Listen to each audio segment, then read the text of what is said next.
Você sabe como foi formada a OTAN? Sabe como tem sido a sua atuação?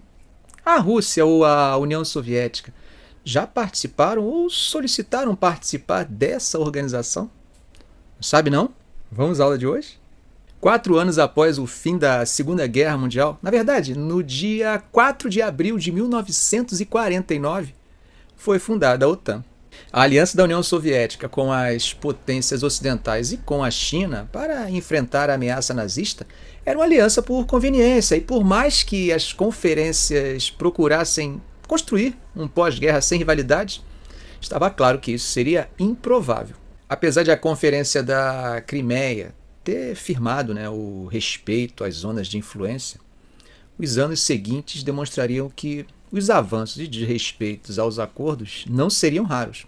Não dá para deixar de lembrar que, nesse momento, a União Soviética tinha um importante capital político. E Roosevelt considerava que, com o conflito na Ásia, que não havia acabado ainda, a União Soviética ainda seria útil.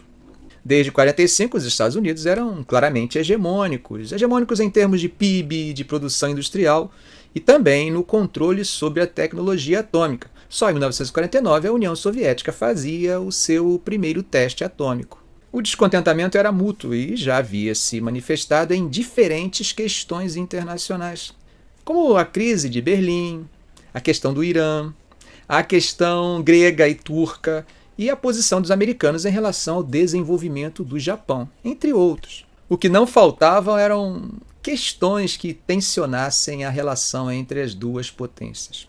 O alto custo de manutenção de tropas americanas na Europa também pressionava a opinião pública dos Estados Unidos. Mas conter o expansionismo soviético, garantir a política de contenção, não podia ser deixado de lado. O princípio de defesa mútua já vinha sendo explorado desde 1947. Nesse ano, inclusive, eu lembro de 2 tratados sobre o tema, um bilateral na Europa e um multilateral na América. O primeiro foi o Tratado de Dunkerque, celebrado entre a França e o Reino Unido.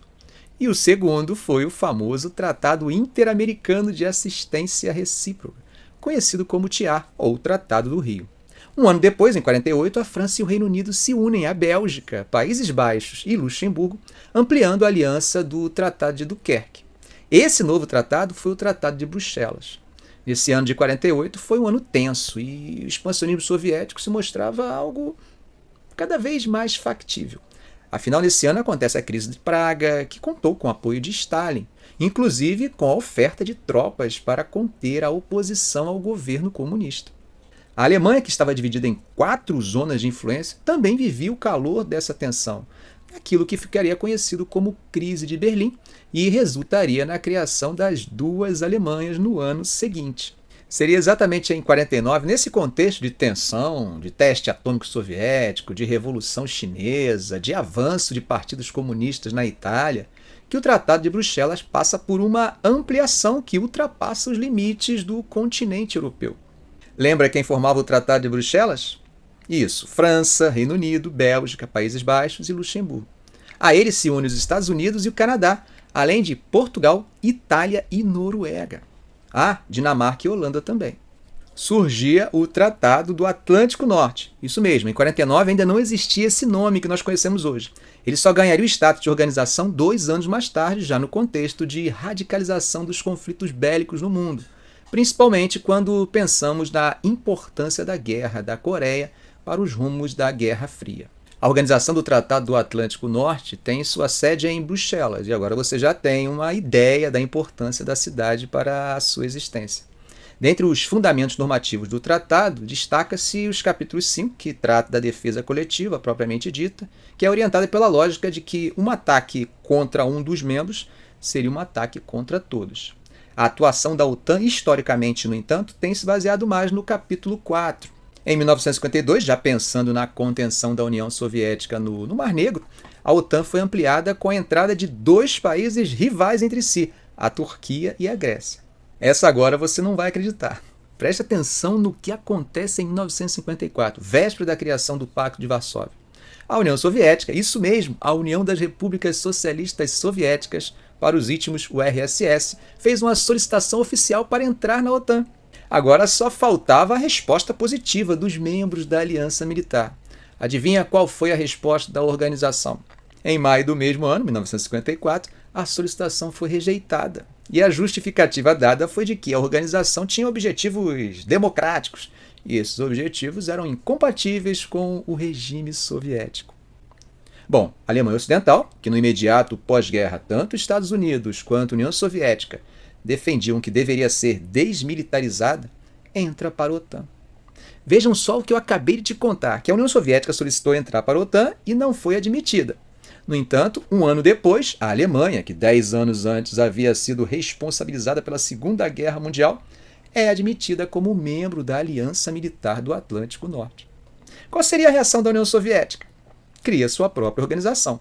Em 1955 surge o Pacto de Varsóvia, uma aliança militar formada pelos estados do leste europeu que viviam sob a influência da União Soviética. Já perceberam então que o mundo, sob o ponto de vista das alianças militares, se considerarmos apenas as grandes potências, estavam divididas entre duas grandes alianças militares, a OTAN e o Pacto de Varsóvia. Beleza, em 91, com o fim da União Soviética, acabava a Guerra Fria. O que aconteceria com as duas alianças militares? Bom, acontece um encontro na chamada Cúpula de Roma, onde os principais membros reconhecem o anacronismo da organização com o fim do mundo bipolar e com a dissolução do mundo soviético, mas concluem que não seria adequado dissolver a OTAN. O que vamos fazer então? Um adornamento, uma repaginada. É nesse contexto que antigos membros do Pacto de Varsóvia começam a se interessar em fazer parte da OTAN. A partir de 93 começa um diálogo com os países do leste europeu. E é a partir da criação de um programa conhecido como Parceria para a Paz que isso começa a acontecer. Esse diálogo acaba se expandindo para o Oriente Médio e para o norte do continente africano. Polônia, Hungria e República Tcheca, os três países, são integrados oficialmente à OTAN em 1999, nas bodas de ouro da organização. Com os ataques contra as Torres Gêmeas, o capítulo 5 da OTAN foi acionado. Ou seja, na invasão do Afeganistão, que derrubou o Talibã e caçou a Al-Qaeda, foi a OTAN que atuou e contou com a autorização das Nações Unidas. A partir de 2002, a questão geográfica que limitava a atuação da OTAN aos territórios dos Estados-membros é relativizada. Isso é, agora a OTAN poderia atuar fora dos limites geográficos dos Estados-membros. Em relação ao leste europeu, o ano de 2004 tem enorme importância, uma vez que, nesse ano, nada mais nada menos do que 7 estados da região entram para a organização.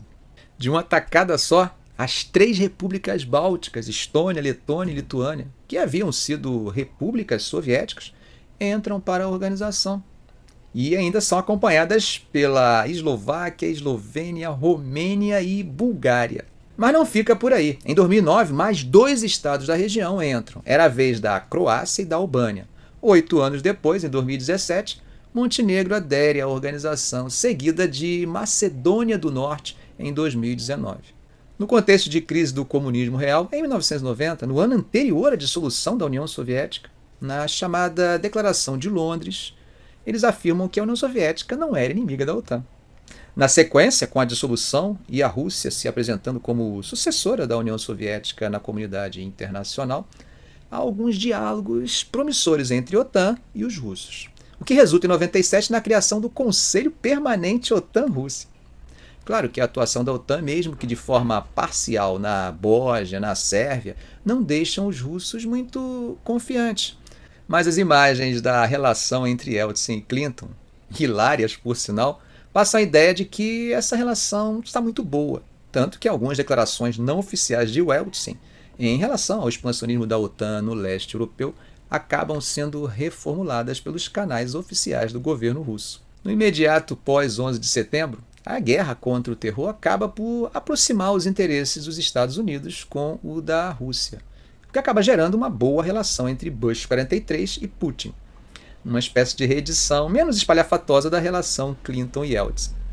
Em 2008, o conflito da Geórgia acabou demonstrando que o expansionismo da OTAN tinha limites. Esses limites são iniciados por 2 regiões independentistas da Geórgia, a Ossétia do Sul e a Abcásia. A entrada da Geórgia não era uma situação agradável para essas repúblicas. É nesse contexto que ocorre a interferência russa, que, é claro, assim como as 2 regiões, não tinha interesse na entrada da Geórgia na OTAN. A interferência russa resulta no reconhecimento das independências das duas repúblicas separatistas. Recentemente, essas duas repúblicas têm demonstrado interesse em ser anexadas pela própria Rússia. Percebam que a situação, quanto mais próxima do território russo, mais complexa fica, principalmente pela existência de grupos de etnia russa ou com fortes laços históricos com a mãe Rússia. A invasão da Ucrânia, como vocês puderam perceber, também parte da existência de regiões separatistas com simpatia ou até mesmo a presença de etnia russa em seu território. A entrada da Geórgia, assim como a da Ucrânia na OTAN, gera instabilidade tanto no interior dos estados aspirantes, quanto resistência russa diante desse expansionismo da Aliança do Atlântico Norte em direção ao seu território. Ficamos por aqui. Se esse vídeo foi útil para você, faça um comentário, dê um like. E é claro, se ainda não for inscrito, inscreva-se no canal e ative o sininho. Se quiser conhecer meus cursos, eu deixei os links aqui na descrição desse vídeo, caso tenha interesse. Ok, gente? Um grande abraço!